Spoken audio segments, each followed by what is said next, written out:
Our father, Jake Thornton, art in heaven now.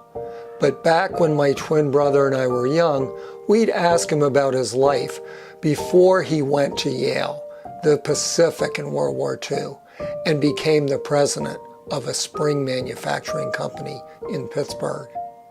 Once when we were slightly effete teenagers, we asked him what the worst thing he ever did was, and he said that when he was our age, he, quote, knocked off a gas station to get money to visit a house of ill repute in Steubenville.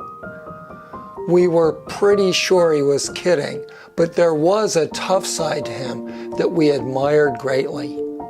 Our favorite story involved Easter. He told us that around 8, he knew that Santa Claus was a fairy tale, but for some reason, his belief in the Easter Bunny was unshakable. Some older kid mocked him about this, to which he replied, "What do you mean there's no Easter Bunny? What are you, nuts?" Anyway, since then, I have never been able to see rabbits at this time of the year without wonderful memories of my father.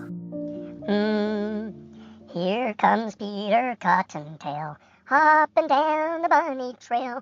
Hipperty-hopperty, Easter's on its way, bringing every girl and boy baskets full of Easter joy, things to make your Easter bright and gay. He's got jelly beans for Tommy, colored eggs for Sister Sue. There's an orchid for your mommy, and an Easter bonnet too. Oh, here comes Peter Cottontail, hopping down the bunny trail. Hipperty-hopperty, happy Easter day. We miss you, Donna.